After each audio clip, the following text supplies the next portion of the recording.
This video series is titled Introduction to Acupuncture, Application of Tai Chi and Wu-XING Ideas. This video series will differ in most of the videos that I've created at TC Society, in that you will need to be standing to work out. Most of the video series will be presented in a format where you can be sitting or reclining. There will be times when we're reviewing acupuncture channels that I will actually stand up and review on the body where the different acupuncture meridians are. I encourage you to practice those, to actually, if it's whether standing or sitting, to review by physical touch where those are on your body. Otherwise, most of the presentation is going to be a multimedia style demonstration where we're going to see a desktop, and I will be here in the corner to keep you company. Before we start, I would like to acknowledge where I learned this information. I was taught by Master Tenshin how he showed me this material many years ago when he was still alive, and I'd also like to give special thanks to Grandmaster Cv1 and Master WU-XING for their teaching, which is the same as what my teacher taught. Next, I have to read a disclaimer. Warning: any ideas, concepts, activities, or movements presented in this video series are for educational and informational purposes. TC Society and the producers of this series do not intend to dispense any medical advice, and this video series is for entertainment purposes only. The concepts presented in this video series are not intended to cure, heal, or prevent any disease. Any use of such terminology is meant to preserve the culture from which these concepts arose. The producers of this program disclaim all liability in connection with the use of this information. So, basically, there's that. Before we get too much further into the material, I'd like to talk a little bit about my qualifications and the reason I'm producing this video. First, we have to understand the culture from which the acupuncture system came from. So the Chinese acupuncture system that I'm presenting here is based on the Wu-XING, which is the 5 elements or the 5 ideas. I have been exposed to 3 different lineages of acupuncture. Dr. Lu's family acupuncture, which also includes ECIWO. My teacher, Tenshin Ho's Yang style acupuncture, and another style, Korean hand style acupuncture.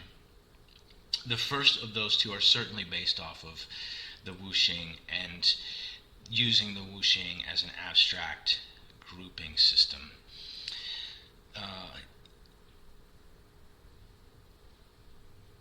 I'm going to freely exchange between the use of English and the Chinese to explain when necessary.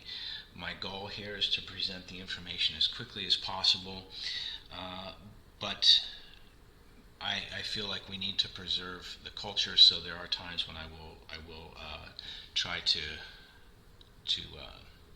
speak in terms of Mandarin language. So let's look at the Wu-XING. Okay, so before we explore this diagram, we need to talk about the Wu-XING historically. Again, Chinese culture. The Wu-XING developed in the Han Dynasty from 200 BCE to 200 CE, so about 400 years around year zero. Some of the practices have undergone many changes over the millennia. China itself, as a nation and group of nations, has had many changes. The borders have changed. There is a rich history. But the philosophy has remained the same, and the Tai Chi, Yin and Yang culture has also remained the same. The Tai Chi philosophy is older, but the Tai Chi philosophy gives birth to the WU-XING philosophy. The next thing that we're going to do is take a very basic look at the 5 elements and how they interact together. So if you look, they can form a circle this way, they can form what appears to be a star in this direction, and that star actually goes backwards. Same thing with the circle also travels the other direction. And if you notice, there are 4 phases through which the elements can interact. It's either creation, overacting, destruction, or insulting.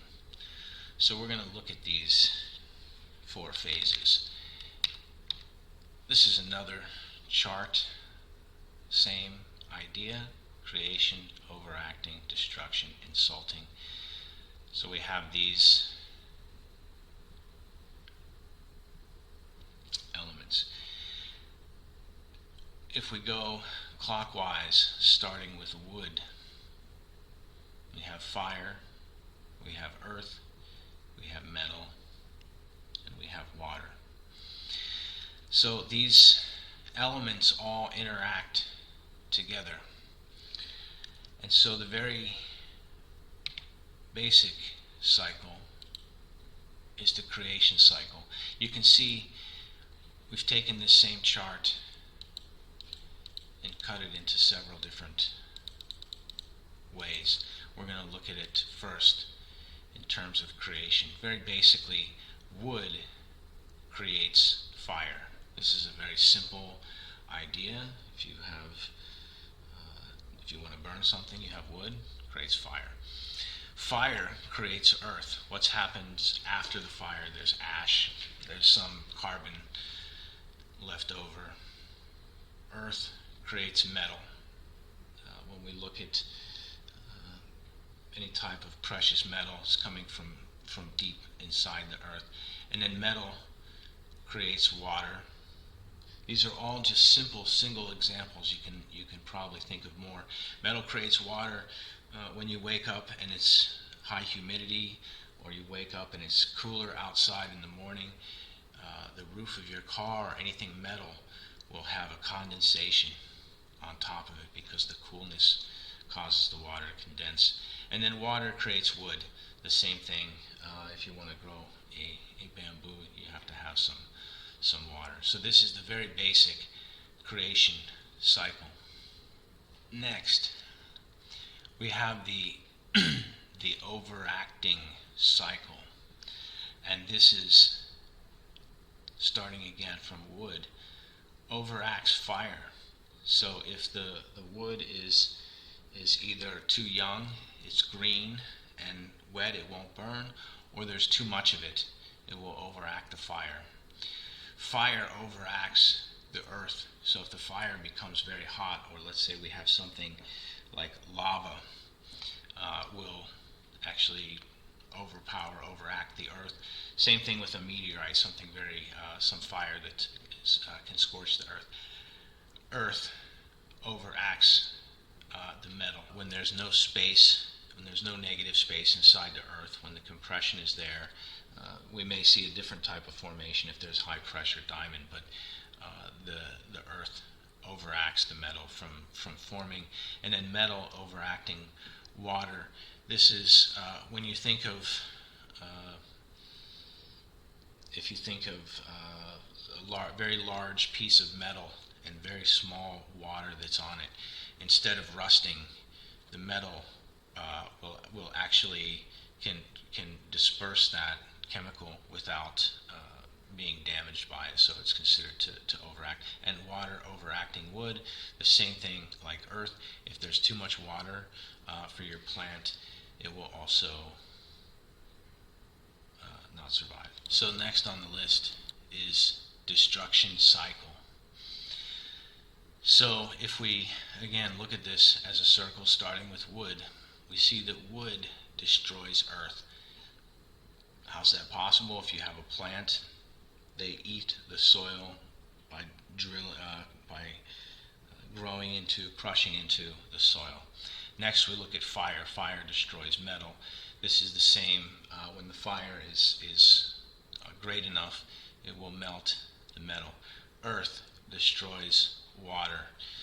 If you have a great amount of earth and a small amount of water, the earth will absorb the water into itself. And water destroys fire, as we know. If there's a large enough body of water, it will put out even a very powerful fire. And next is the insulting cycle. And so these names can be a little bit confusing, but we'll review what the meaning is. Let's start with wood. Wood insults the metal. So this is, if you have an axe and you're trying to cut down a tree, the same way as wood overacting fire, the wood is considered to insult the metal, right? And metal insults fire the same way. If you have some type of alloy that can withstand a very high heat, the fire can burn all it likes, and the metal insults the power of the fire. Fire insults water, just like we had talked about. If there's a large fire and a small amount of water, the fire doesn't care. And earth insults wood. If the earth is very rocky, very hard, the wood can't grow in that location. So let's go back to see them all put together. Wood creates fire, but can also overact the fire, right? If you put on too much wood on the fire, it can put the fire out. Fire creates earth, but if it's too strong, it won't leave anything left, and so it overpowers it. The creation and overaction cycle work in a circle this way. It might be correct to draw the overaction arrow sort of going in a different direction. And then similarly, when we see this line, the destruction and insult cycle also connected. So when we say that the fire destroys the metal here, we can see if the fire doesn't destroy the metal, that means the metal is stronger and it insults the fire. So this is technically a type of 5-part rocks, paper, scissor, each of them having their own interrelationship. So that's a way that the elements interact. This WU-XING can be thought of as an abstract grouping system. Items, ideas, or even items within a group can be classified as having one of the 5 qualities being dormant as the attribute. We can use anything such as color, shape, sound, hollowness and fullness, softness, firmness, movement, and all other variables can be used to determine grouping. We'll cover this more through the series, but initially you can see 5 colors. Very basically, green for wood, red for fire, yellow for earth, white for metal, and blue for water. These are considered traditional colors, and sometimes in the Chinese text, the blue is considered to be black. It can be interchangeable, and we'll look more at that later. So let's look at a very basic application of the WU WU-XING applied to the martial arts.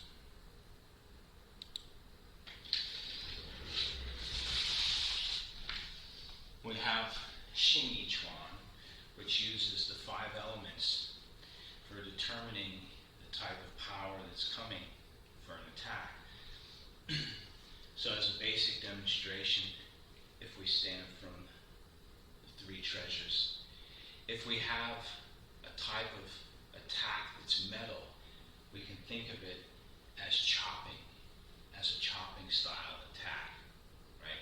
If we want to talk about wood, the feeling is that it's growing or crushing.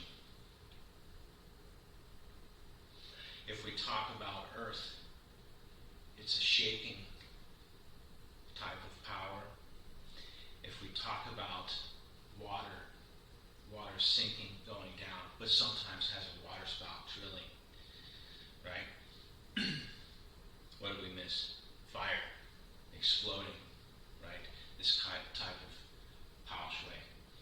So this is one way to apply the 5 fists. And we just talked about the idea of creation and destruction. So the concept is, if my opponent punches with a wood style attack, it's a growing, crushing style attack. My response, metal, chopping. If my opponent uses an explosive kind of attack, fire, I can use water to either cover, or if it's a strong explosion, I can use the water for drilling. So the interaction that we see, let's go back and look at the chart. The 5 powers described by Qigong. We see crushing for wood, exploding for fire, crossing for earth, splitting for metal, drilling for water. So those are the 5 basic ideas as presented through Qigong. In this course, we're going to use the WU-XING to subdivide both the invisible acupuncture meridians, channels, and the very tangible internal organs. But before we start with the organs, we have to look at the root of the acupuncture channels. So even on this chart, we can see there's some organs secretly encoded in these letters. This says GB for gallbladder, LV for liver. This is SI for small intestine, triple heater is TH. HT is heart, PC is pericardium, ST is stomach, SP is spleen, LI is large intestine, LU is lungs, UB is urinary bladder, KD is kidney. So let's look next at this, which is the diurnal cycle. And so this chart is going to be a guide for the organs and the meridians. And before we get into the following sessions where we look at each of the groupings for wood, for metal, for earth, for fire, for water, and for this additional group, we're going to look at just the first 2 meridians. And that's what we're going to cover today. We're going to come back to look at this chart.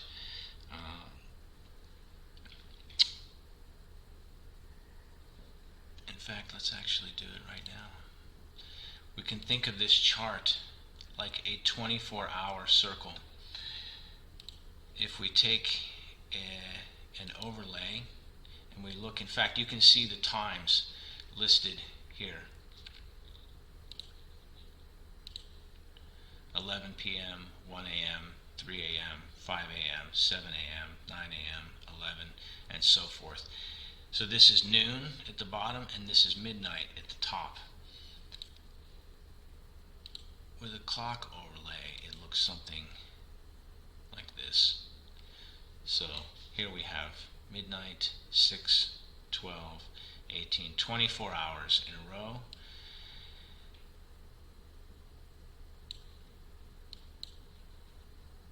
And so what this means, as far as acupuncture goes, is that at this time, between around 11:30 and 12:30, the gallbladder is the governing organ. This is the time that the gallbladder in Chinese acupuncture and the gallbladder meridian are most active. And then you see, one, it switches to liver. And so then the liver is active and the energy is most active in the liver channel. And then at 3, it switches to the lungs. And then at 5, it switches. You can see the abbreviation here, large intestine. By the way, these abbreviations are not something that I created. These are standard abbreviations. If you use Google to look things up, or if you use a regular appendix in a book, you can use these abbreviations to find this is, again, large intestine, which is considered metal. Here we have stomach and spleen. These are both considered in the earth category. Next, around noon, we see at 12 o'clock, heart and small intestine. This is fire group. At 3 o'clock, urinary bladder. Kidney, this is water grouping. At 7 o'clock, this is pericardium and triple heater. This is listed as fire, this particular group up here. And you'll notice we have fire listed here as well. We're going to come back and talk about that in this series. I'm going to refer to this secondary fire group as plasma, or sometimes it's called lesser fire, yang, yin fire, that type of thing. It has a delineation. The next thing we want to do is look at GV and CV. These are also abbreviations for meridians. The G stands for governing vessel, and the C stands for conception vessel. So we see the time for this one starting in the afternoon and building, rising all the way through, going through in the evening, and then or late at night, early in the morning, depending on your view, and then the conception vessel building around this time and tapering off as the governing channel comes out. In today's class, the first thing that we look at are going to be these two meridians. So these first two meridians are not necessarily associated with any organ or organ group, but they are considered the arch or major channels. These two meridians have whole books written about them, and I will recommend some of those books later. We can think of them just as pictured here in black and white as yin and yang. So before we discuss the WU-XING at length, we have to briefly discuss a more primitive theory, which is Tai Chi theory or binary theory, which is describing these two meridians. So in the very beginning, at the basic, the idea is we have a Wuji state, which is an indeterminate state. It's neither yin nor yang, and so it would be a state of oneness, and that splits into what we see here, substantial and insubstantial, something and no thing. So here we see 1 becomes 2. And then that splits again even further. We see the white has a large section and then is split into the smaller section for the dot. The black, the same. We see a larger section and a smaller section. And so this is substantial and insubstantial. This is yin surviving within yang, and this is yang surviving within yin. The 1 becomes 2, and the 2 becomes 4. So these 4 then become 8. We're going to look at how that happens in just 1 second. And then by stacking those on top of each other, 8 times 8 becomes 64. So we have 1, 2, 4, 8, and 64. How does this transmutation happen? This is, in Tai Chi theory, considered the 4 phases. So if we have a Tai Chi here, to create the yin and yang, we'll call each solid line black, and we'll call each split line white. This is just for ease of use. We can do this without assigning colors, and this is the same if we use this type of chart. We have a yang is solid, yin is split, but so we have a slightly more graphic representation. So here is yin and yang, and then if we double it, we have yang, yang. Here we have yang, yin, yin, yang, and then yin, yin.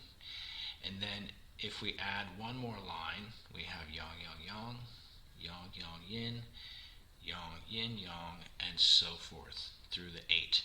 So here we have yin and yang, and then by doubling it, by adding a second line, we have these 4 phases here. And then by doubling it again, we have the 8. These are called trigrams because it has 1, 2, 3 parts to it, which leads us to this next grouping. These are called hexagrams, hexa being the base for 6, because it has 1, 2, 3, 4, 5, 6 lines for each one. The trigrams stacked on top of each other make the hexagrams. So this is a very basic Tai Chi theory. This is a sort of a binary theory, and this also leads us to the WU-XING. When we start to talk about things, we have 0, which leads to the idea of 1. Nothingness gives us the idea of the cloud, the Wu-Ji, and that 1 gives us 2. And so the 2, 0 implies 1, nothing. What if there is a something? 1 implies 2, no thing plus a thing plus no thing. 2 implies 4, 2 things split into 2 is 4. And the 4 implies 5 if we have a grouping of 4, and then we have the other. This process continues until we reach the Bagua. For now, we want to focus on the WU-XING. We're looking at this simply because this is the binary setup. By the way, when we look at Tai Chi theory, this is a complete another course in and of itself. If I go through a few of these images here, the reason Tai Chi theory is a course on its own is because you'll see there's several different ways to divide the Bagua. In this image, we can see ward off is always facing what they're referring to as south in this, and is changing different postures for each hexagram. So again, Tai Chi theory can be its own class. You can see here we have, this is sometimes referred to as later heaven, early heaven, post heaven, pre-heaven. Sometimes pre-birth, post-birth. There's some Taoist ideas that are embedded. You see the ordering of the 8 going around the Bagua is different. Here we see several different layouts of ideas from Tai Chi, and this we see that ward off is the same in all of these directions, but then once we go to the west, we see this is a push, a roll back, a press. So there's different categorizations, different ways that people break down the Tai Chi. What I'm talking about here is the most basic binary. We go from Wu-Ji to a yin and yang state, which then turns into a Taiji state, which then becomes the Bagua, which then becomes the hexagrams, or the I-Ching.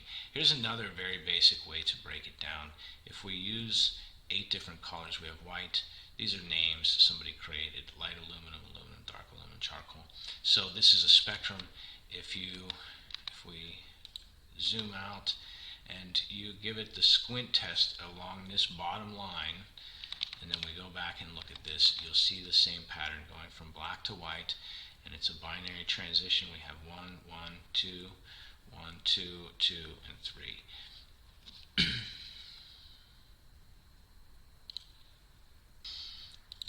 So next, we're going to look at the first 2.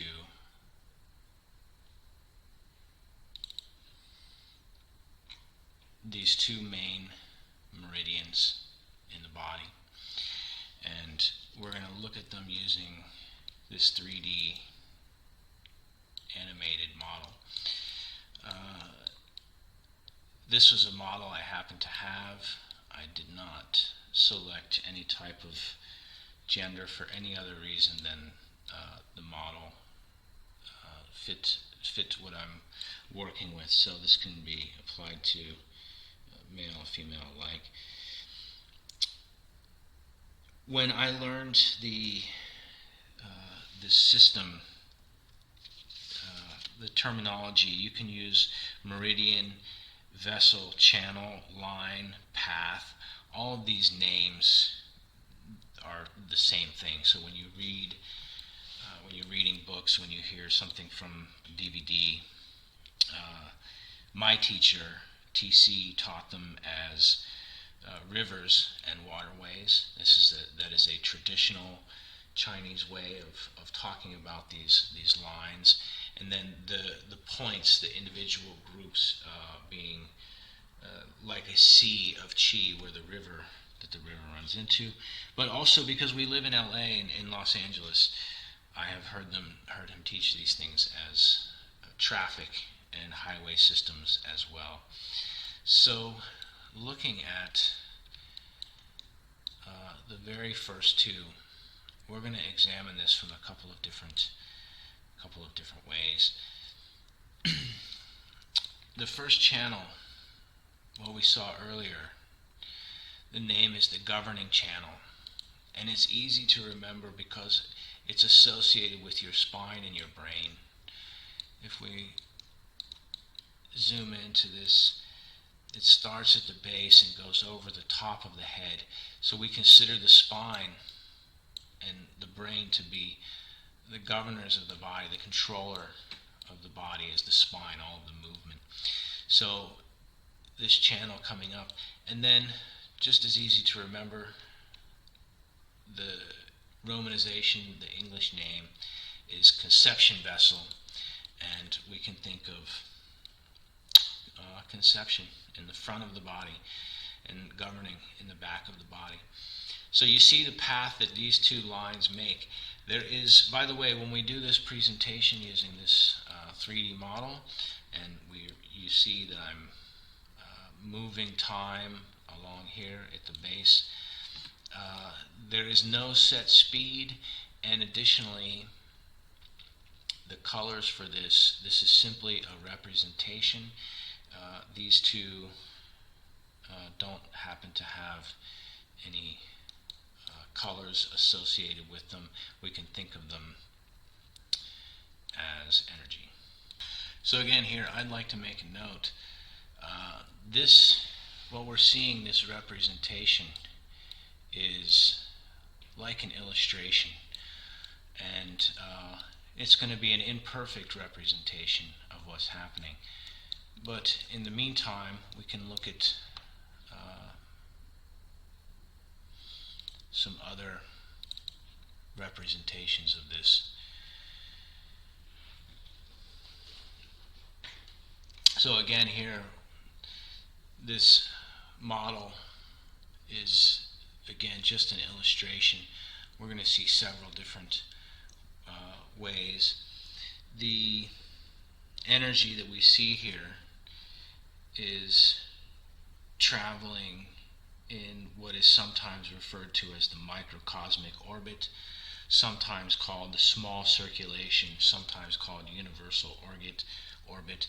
And these two meridians alone are good enough to meditate on. Again, there's been whole books written just about these two channels, one coming up the back, one going down the front.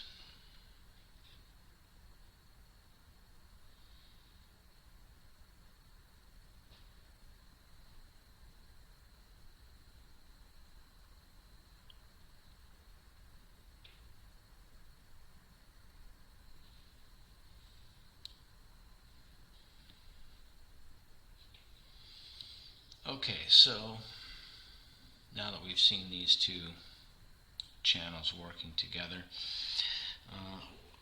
we're going to practice using breathing technique. Before we do that, we're going to look at this sort of virtual acupuncture model, and we're going to look at some important points along the way. And so the governing channel starts at the base of the torso, and it travels up past the tailbone. And if we see in the middle of the mid-back, across from the belly button, we have governing vessel 4, which is known as Ming Men, or the gate of life. If we get up to across from the heart chakra in the back, we have Shen Dao. Moving up, we have Yamen. At the top of the head, we have Bai Hui. This is not specifically listed, but the third eye point is along there, coming down on the front of the nose. We have one here, GV is governing vessel 26, is Shui Guo, and 28 is on the inside of the upper gum this way. By the way, so that's where what we had looked at earlier, this first channel starts at the base of the torso, and it comes up over the top of the body, and it ends in the upper palate. So that's here where we see this transition. Again, this is an illustration with some blocky lines to represent. Here, if we use this and zoom in, we can see this point ends here. This is, by the way, why it is important when we're practicing to keep the tongue connected to the roof of the mouth, so that we have that channel connected with the next channel as presented here. And I'm showing it going downward because that's the direction we're going to focus on. But the acupressure points, if we look, do not start at the top here. In fact, the highest point on CV, which is the conception vessel, is actually listed at the base of the tongue here, and the starting point is underneath. We're going to look at it in a different order. So here, Cv1 is Huiyin. This name for this means the dark base. It is the opposite point of Bai Hui, which means the meeting point, 1,000 meeting points of light. So here is Cv1, important points coming up the front. Here we have Cv8, which is the Dantian, the Sea of Qi. This is your body's center, and the energetic center of the body as well. And then moving up, we have conception vessel 17, the heart chakra. And then moving up again, Cv23, throat chakra. Moving up, Cv24. So these numbers represent points along the path. The path, just like we had said earlier, waterways do not have a mile marker. They don't have street signs to indicate where you are along the path. These points are found the same on everybody, but with slight differences between the bodies. So next, we're going to practice together, and this is a part of the video where I will actually get up. We're going to use these lines that we see here. Again, you see the speed can change. For right now, we're going to practice timing it with the breath. Later, when you do meditation, you can alter it as needed. These are probably the simplest two of the meridians to learn. So again, the governing channel starts at the base of the torso. Huiyin is the bottom, and coming up past the tailbone, coming up the center of the spine, all the way up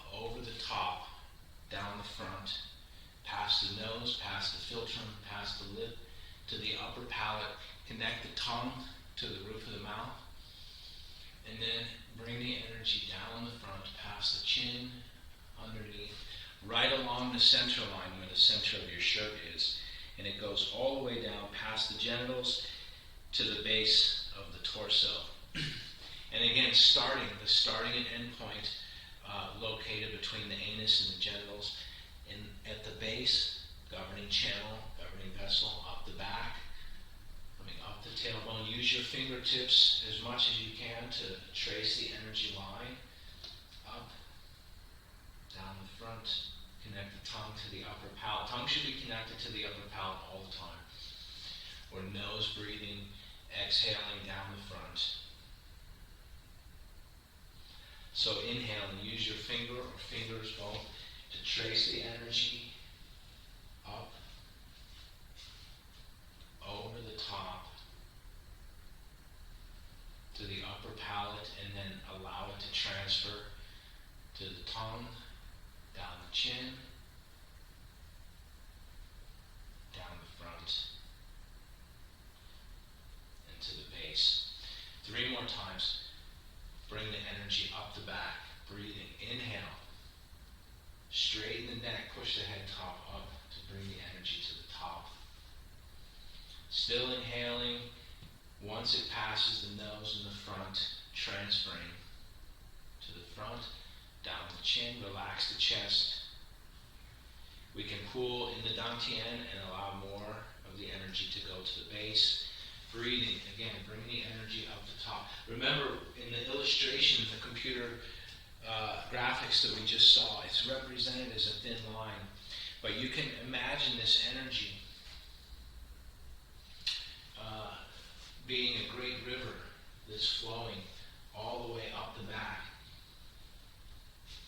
And when you exhale, when it's coming down the front like a waterfall, it does not necessarily have to be a laser line. So breathing, inhale, practice, use your tailbone to assist moving the energy. And then you have something at the base of your neck, the base of the skull called the cranial pump. Bring the energy to the top, keeping the tongue connected down the front. This is the reason when we practice Tai Chi, we keep the chest hollow so the energy can go down the front. 1 more time, breathing, inhale. Energy coming up the back, over the top, and then exhale down the front. And then allow the energy to pool at the center. Bring your hands together. If you're male, you represent as male, put your left hand over the dantian and the right hand over top of it. And for female, it's the reverse. So, however you like to relate, bring the energy back to the center after circulating it. Imagine collecting it at this point.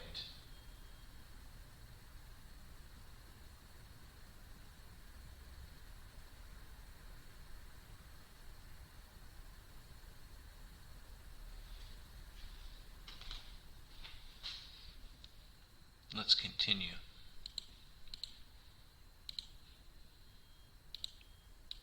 Here we have some animation.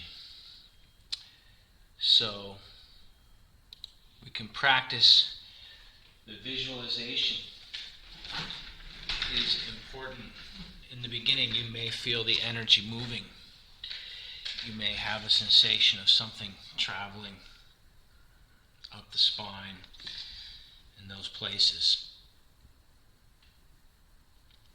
If you need to, you can close your eyes to some degree and practice the same. I'm leaving the animation playing on the screen so that you can see it. The timing and speed is internal to yourself. Some of these move more quickly than others. We'll talk about the quality and speed of movement, Qi, and the Meridians later.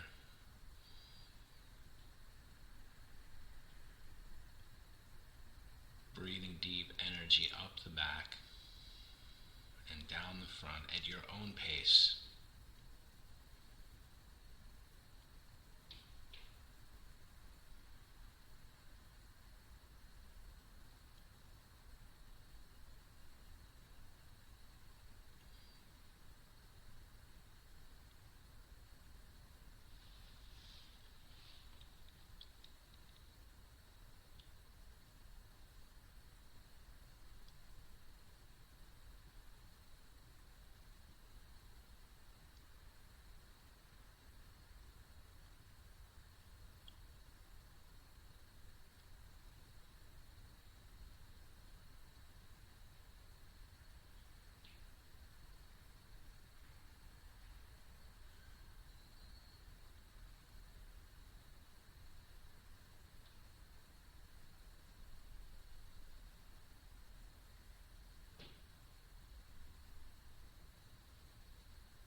So here you can see the animation ends the same way we animate, or the same way that we did the breathing exercise.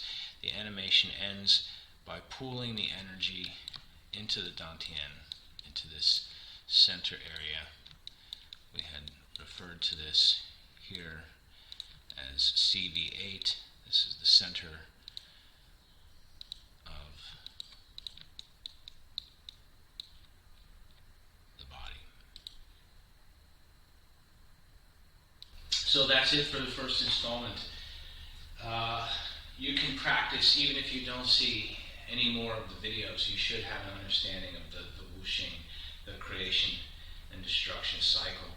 And you now have two ideas for meridians on which you can meditate, bringing energy up the back, all the way to the top, and down the front, connected at the tongue. Sometimes in the Taoist books this is referred to as the magpie bridge, the tongue connecting the bridge from the top to the bottom, all the way down to the base. So breathing, this is the most basic. By the way, for when it comes to health and longevity, even if you don't practice the Tai Chi, Qigong, just practicing these two lines of energy, again, they have a powerful name, governing and conception vessel, right? Governing means it's in control, and conception means there's creation. So you can see this at the very basic in the human body. As the human starts to age, the hairline starts to go back, the color starts to fade from the front to the back generally.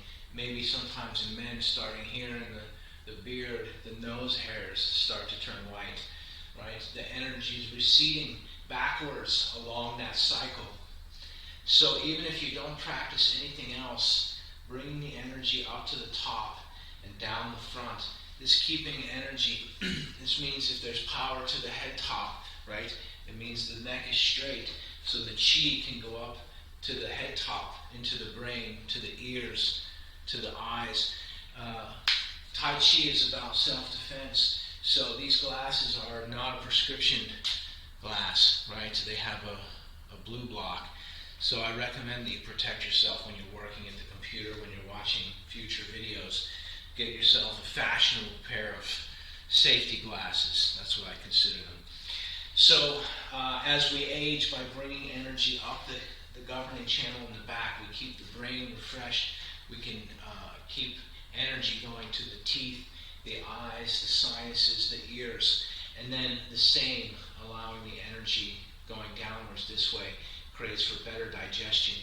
We know what happens when the energy starts to come back up. Oh, we have indigestion, right? So keeping the cycle, this circle, moving in this direction is what we're looking for, is to bring the energy up the front, down, up the back, down the front. Again, we said that in the aging process, when that cycle reverses, this is when the energy that starts to congeal at the base. We get the bottom starts to become wide.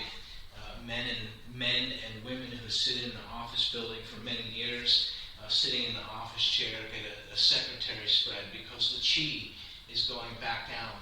We lose potency in the sex organs, and we lose control of the waste process, both for urination, defecation.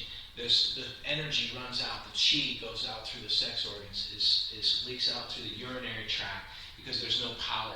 So by lifting the pelvic floor, tucking the tailbone, bringing energy up the top, and then down the front, this is the cycle that we're looking for.